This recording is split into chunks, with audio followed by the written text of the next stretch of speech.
If you use the internet today, it's very likely that you've seen this meme recently, and even though it's often used by edgy teenagers who just want attention by offending people because they don't get any of that from their parents, it carries, whether like it or not, a lot of truth behind it. After all, memes wouldn't go this viral if there wasn't at least some grain of truth to them. Memes, the DNA of the soul. In the modern world, people have become so incredibly used to A, comfort and convenience that they've turned Fight Club from a fictional story into a representation of our reality, and B, quick, engaging solutions, the same way it happens with social media, basic needs, and life's pleasures. Of course, the so-called mental health would also become just another product, another commodity. If it's bad, it needs to be treated quickly, in a jockey way, and in a manner that provides you with the greatest possible comfort, to the point where you become not so different from a cow eating grass in the slaughterhouse that your life is about to become. After all, just like in Aldous Huxley's Brave New World, a book that every pseudo-intellectual, myself included, loves to quote to sound smarter, yes, I'm also talking to you, Joe Foley, for unsolicited advice. The story depicts a somewhat futuristic dystopian society in which happiness becomes an artificial product. All people need to be happy is to just take a pill called Soma. The game with Happy Few makes a parody of this, and its main criticism is that this drug causes a lowering of consciousness to the point where people, almost everyone takes it, no longer notice or care about the world and the life they are living. In the story, it's used as a government weapon to maintain an authoritarian state. People are artificially happy, but in exchange, they are controlled by these external forces. The coolest part is that the story was written in 1932, long before the concept of psychotropic and psychostimulants and psychiatric medications, as we know them today, became widespread.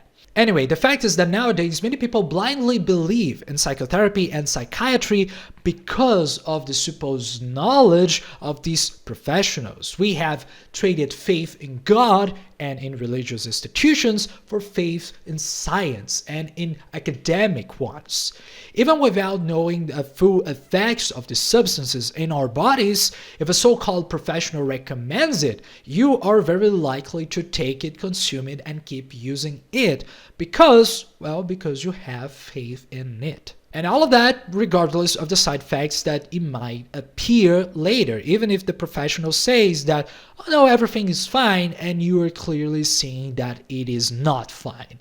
And the funniest part is that although these medications are supposedly recommended for disorders that should only affect 1 to 5% of the population, as psychopathology textbook says, it's ridiculous to see how today, no matter what you have, the chances that if you will go to a psychiatrist, he will prescribe you medication in a consultation, and that is almost a certainty. And this isn't just a trend in the US, it is also here in Brazil, and it is happening all over the world.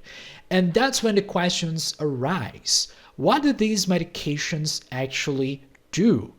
Well, supposedly they are based on dopamine and serotonin, but that's a lie. What they really do is much simpler. They stimulate neurotransmitters that already exist inside the person. That is, they are psychostimulants, just like the name says. In other words, the problem isn't necessarily inside you, but contradictionally, the solution is also inside you. It becomes a kind of a Dungeons and Dragons Dungeon Master moment. The answer is for your problems is never outside, but it was inside you all along. And it's no wonder that a huge part of the positive effects of psychiatric medications comes from the famous placebo effect. That is, the power of believing in medication is what brings most of its effects, and that makes total sense to me. After all, if the treatment is psychiatric, the psyche that comes from psychology, or better yet from psyche, that means the soul, refers precisely to something that it is not necessarily biological, even though today's good professionals want to claim the opposite. And then you ask, why do they want to claim the opposite? What do they want to stuff you with pills? Why don't they want you to know that a large part of the positive effects comes actually from yourself? Well, it's very simple. Just imagine how these people would make money if they weren't constantly selling you problems as well.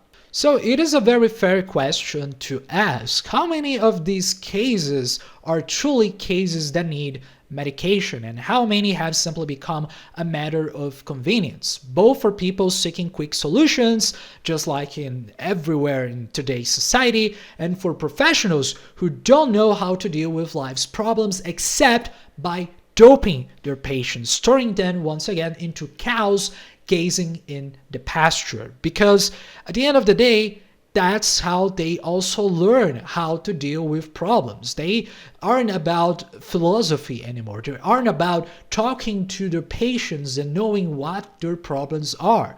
It is all about, well, listening a little bit to know which psychopathology they will be categorized on and which medication will go to follow with that psychopathology. You know, it is treating people as objects and not subjects. After all, it's much easier to not have problems when you simply put a band-aid on them, or in this case, dope the person so much that they do not or no longer notice any of their problems.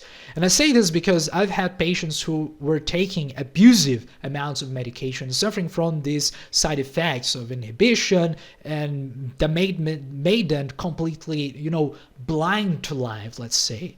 And one of the treatments was literally writing a letter to the psychiatrist saying, "Look, my friend, you are doing shit here, you're fucking up. The problems you're trying to cure are actually being caused and reinforced by the treatment itself." Look at the irony. And then there's the problem that people become dependent on those medications too, because they no longer produce or stimulate dopamine and serotonin by the things of life itself, They need constant medication. They need constant doping to feel those things. And then there comes the famous problems: depression, anxiety, lack of erection, lack of sexual desire and libido. Things that naturally generate dopamine and serotonin, but because you, poor thing, are taking medication, you will hardly feel desire for those things and will hardly be able to activate them on your own life by yourself and by the stimulants, the external stimulants that are not drugs. But at the end of the day, it's all fine. It's all legal after all, and science proves it, right? But the ironic part is that this legality is obtained precisely through lectures, studies, seminars, and internet videos that build trust. But in the end, they are all funded by the pharmaceutical industry themselves, by the very psychologists and the psychiatrists and the pharmaceutical industry, again, who just want to try to sell you more medication, more consultations, more courses, more lectures, and well, more YouTube videos. It's a classic scheme. I will sell you the problem, and I will also sell you the solution. In the end, everyone wins, except of course for you, who now has the same will to leave as a telemarketing agent after 10 minutes on their job. Those professionals do sessions the way a baker bakes bread at a bakery. No one is individual, and all problems are the same. They believe their job is to save people and to solve their problems, but the way they do it is by creating problems that, for the most part, these people, us, simply don't have. So, what's the alternative? Well, first of all, it's not about saying that medication and standardized treatments are never necessary. After all, real disorders really do indeed need intervention. Things like schizophrenia, where people suffer from hallucinations and have a completely detachment from reality, or even bipolar disorder, in which the person simply becomes, Kanye West. But people who have burnout, who went through a breakup, who feel stuck in life because they can't leave their job and find another one, and then take medication to just forget about those problems instead of dealing with the root cause of them, these problems, in my view, do not benefit from medication, and actually the medication only makes them bigger and larger. And that's a problem, because most people who go to therapy are not people with mental illnesses, but people with simply problems in general, problems with their family, with their parents, with their partners, with love, with work, with themselves, and with their thoughts. Not biological problems, but psychic and psychological ones. Something that has to do again with the psyche in psychology, meaning soul, something that the eyes cannot see, the ears cannot hear, but which we know it exists somehow. It is not physical, something different. It is something different. And as long as doctors and psychiatrists and even psychologists today don't know how to deal with those psychological and psychic things, these problems will hardly be solved.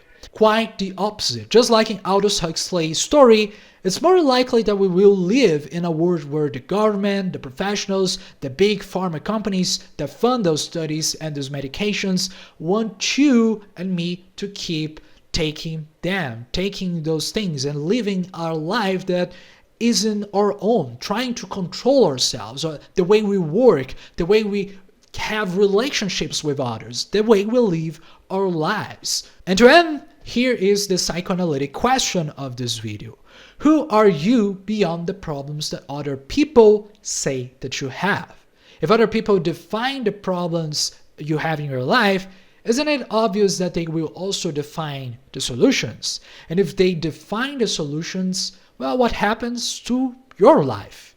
Are you really living it, or are you just following what other people say and trying to act and behave the way you think they want you to, or better yet, the way they expect you to? If your problems in life are so common that they can be described in a book that everyone can read or in a Google page, well, my friend, I'm really sorry, but you're being fooled. It's time to analyze your own life and see not only what is really wrong, but how to achieve what you desire despite those supposed problems. Do you really have ADHD, or you just have a very boring job and your mind keeps drifting to more interesting places? Do you really have autism, or are you just socially incompetent because you never developed the necessary skills since you always avoided building the required repertoire to do so, and now you want a relationship, and so as you cannot have it, you call it autism? Well, anyway, my name is Julio Cesar. I'm a clinical psychologist in Brazil, and I'll see you in the next video. Bye-bye.